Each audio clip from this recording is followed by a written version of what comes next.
What's going on, everybody? Welcome back to TOJ Talks. I'm your host, Will Parkinson, at WillPod11 on Twitter, Instagram, and TikTok. TOJ Pod all 32. Saturday, June 7th, early morning here. Of course, it's been literally sunny all week, and now it's the weekend, and it's pouring rain in Northeast. Naturally, this is what always happens during the summer here. But gonna do a 5 bold prediction. TOJ Talks. It's June. It's OTAs finished up. Mini camp next week, so we'll talk a little bit about that. But mainly want to do some bold predictions. Saw Joe and Paul tweet out a bold stat prediction yesterday, kind of inspired this episode. Next week or the week following, I'm going to be doing a draft of the best. Joe and Connor kind of inspired this a little bit. They did, picking 5 Jets in their prime for one season. I'm going to be doing something a little different and maybe doing a, starting offense, starting defense, starting specialist of Jets best Jets season. So, hey, 2015 Brandon Marshall, 2004 Curtis, or any 6 straight years of Kevin Mawae or anything of that nature. Pick and choose, hey, Namath and 67, whatever it may be. So we're going to be doing that episode. Quentin Coples, former Jets first round pick, will be on Monday. Live show tickets, they're on sale. Fucking buy them. We had John Jastrzemski, tweet out he'll be there. Most of the Jets beat will be there. Some other special guests I'm going to kind of keep under wraps. We have some big time sponsors. Connor and Joe will be there. Meeks, Dan, Paul, DA, everyone will be there. So it'll be an awesome time. Drink for 3 hours, hang out, have some food, drink, eat, listen to Joe, Connor, myself, everybody, everybody, all these bunch of big time guests, etc. Talk some Jets. It'll be 2 weeks before the start of the season. So following the last preseason game. So, vibes will be high. We'll be not 7 and 10 predictions will turn into 8 and 9 or 9 and 8 quite quickly. So make sure you guys buy those tickets. The link will be, down below. Want to kind of just touch on OTAs and things like that real quick. Obviously, those have been wrapped up now. We'll see about minicamp. There'll be 3-day minicamp, I believe, somewhere like Tuesday through Thursday next week. And then the guys are off until, I believe, the 22nd. So they get 5 or 6 weeks off.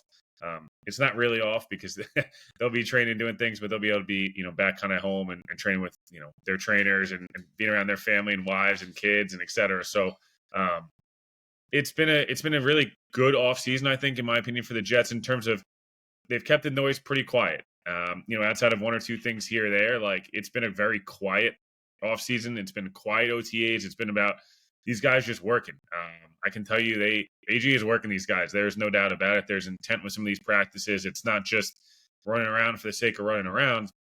And again, as I mentioned last week, like one of the practices wasn't good in OTAs. Guess what? Aaron Glenn motherfucked him because that's the standard that Aaron Glenn is trying to change his culture, and that's the standard he's trying to set, right? So, good news there. And again, you don't take too much out of things. I tweeted about Azaria Thomas is definitely impressed from everyone you ask. Has been really impressive, but there's plenty of guys have been impressive, right? I think a lot of these rookies is what you get excited about, but I think in a good way, we haven't talked about Brandon Stevens. We haven't, had to talk about Membu, or we haven't had to talk about some of these guys where if they were performing badly, I think the conversation would be much different. But because there hasn't been much conversation, I actually think that's a good thing.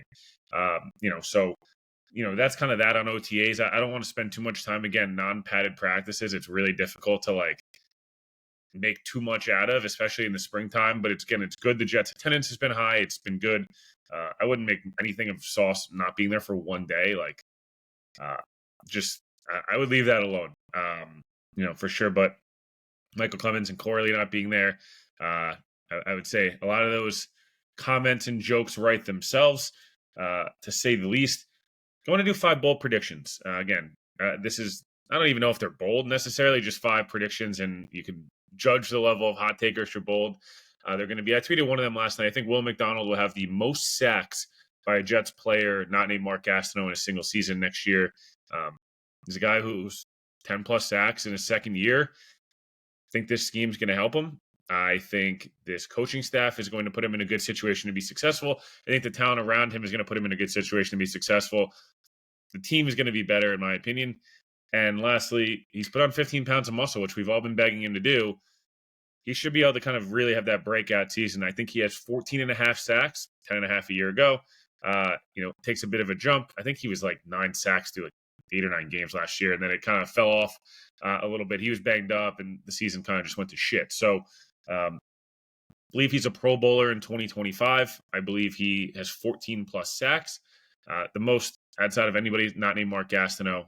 John Abraham had 13 and a half, I believe, 2001. He will be on my best Jets seasons. Him and Mark Gastineau. It'd be hard to not pick them at edge. Maybe Sean Ellis gets a shout in there and things like that. But Abraham in 01 was first team All Pro. Look, there was a curse over Jets defensive ends forever. Bryce Huff finally broke it. Then McDonald followed up. The Jets have had 3 straight double-digit sack seasons from a player, Quinnen Williams, 2022. I believe at 12 and a half. It was a first-team All-Pro. Bryce Huff, obviously, the 10 and a half he had in 2023 and was able to get himself paid. He's back with Robert Saleh. He also will be on this podcast to talk about his stint in Philly and just kind of what happened last year and everything of that nature. And then, obviously, again, Will McDonald last year, I believe he has 14 and a half in a Pro Bowl appearance. That's bold prediction number 1. Bold prediction number 2, going along the lines with that defense, I believe the Jets have 4 Pro Bowlers on defense, and 2 guys will be all pros. I believe in 2025, Will McDonald, Quinnen Williams, Sauce Gardner, and Michael Carter will be Pro Bowlers. I think Michael Carter's able to stay healthy. He has that. He gets some of the turnovers. He'll get the recognition and end up being a Pro Bowler. I think Sauce Gardner returns to All-Pro form. I think Quinnen Williams returns to All-Pro form as well, and it's able to drive them, to those 8-9 wins ish. Maybe it's higher, maybe it's a little bit lower, but it puts themselves where this defense is in a really good spot. I think Quincy and Sherwood played a good level, but I think 4 Pro Bowlers on this Jets defense, 2 All-Pros in 2025. Bold prediction number 3. I believe Breece Hall, Braylon Allen, and Isaiah Davis combined for 15 plus rushing touchdowns. We talk so much about, hey, they're going to run the football so much. Last year, it felt like so much of Aaron Rodgers' production came, yes, he had some nice moments last year. There's no doubt about it. But it felt like inside the 10-yard line, especially inside the 5, they threw the ball a heck of a lot. Yes, was that in part because Breece didn't always finish runs? And is it in part because they didn't get a lot of push up front and they had the holding call against the Bills? And you can go through the list, right? Breece just scored the play before. That said, I also think Rodgers checked out of a heck of a lot of plays inside the red zone, especially inside the 10 and inside the 5. Gibson had a couple touchdowns like that. Devontae had a couple. Tyler Conklin had a couple. They threw the ball a lot inside the 5-yard line. I don't think that happens this year quite as much. I think there'll be a lot of creative ways.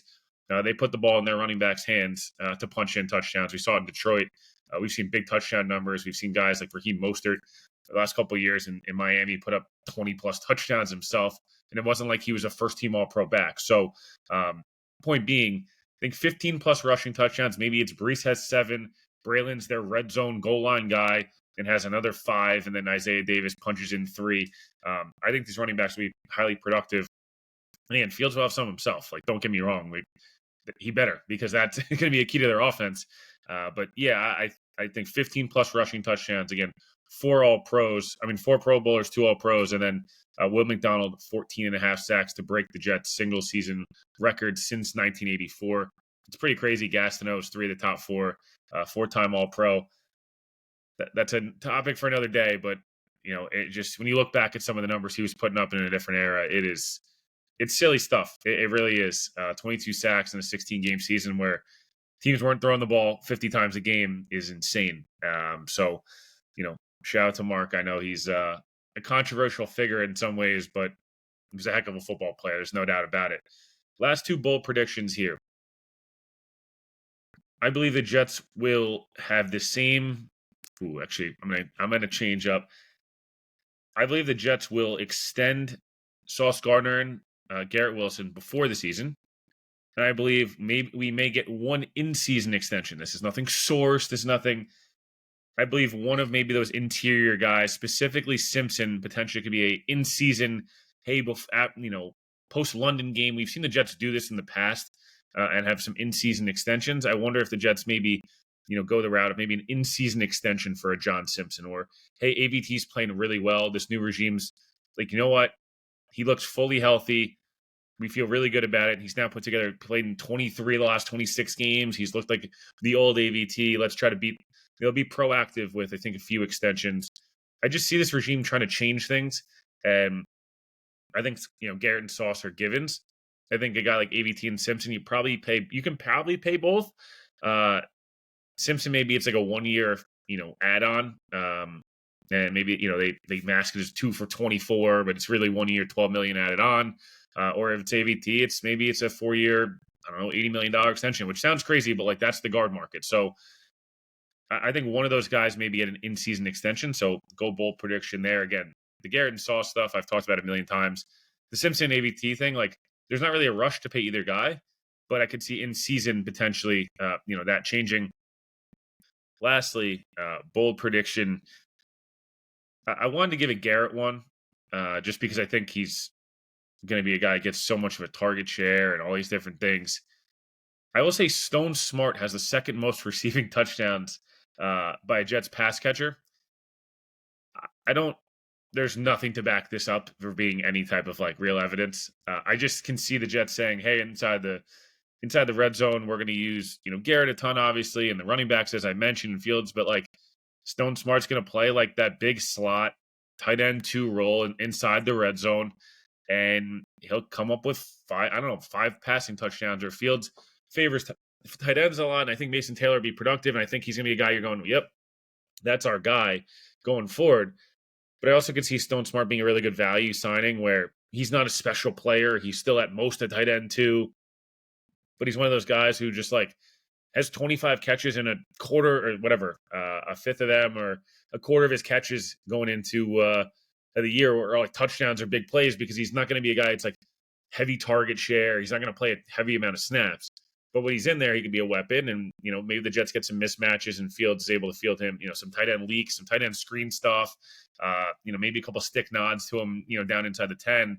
And he comes up with 5 touchdowns. And it's like Garrett has 7 or 8. Stone Smart has 5. Taylor and pick your guy. Josh Reynolds have 4. And it kind of sprinkles that way.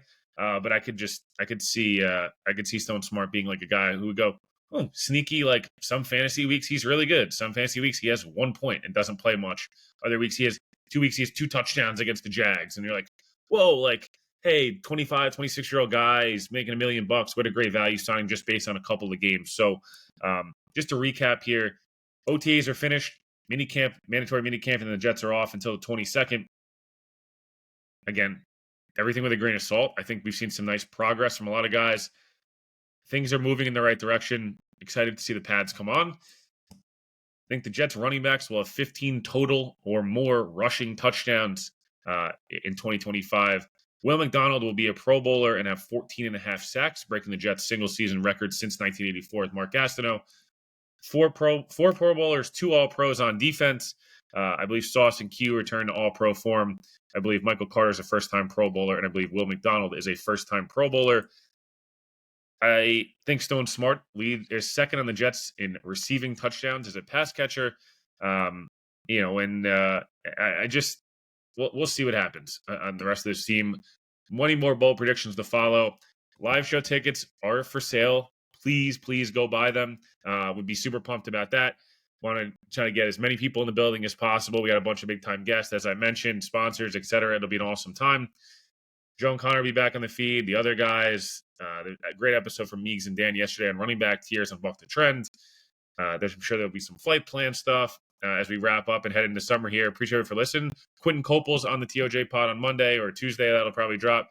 So stay tuned for that. Appreciate it for listening. We'll talk to you guys soon.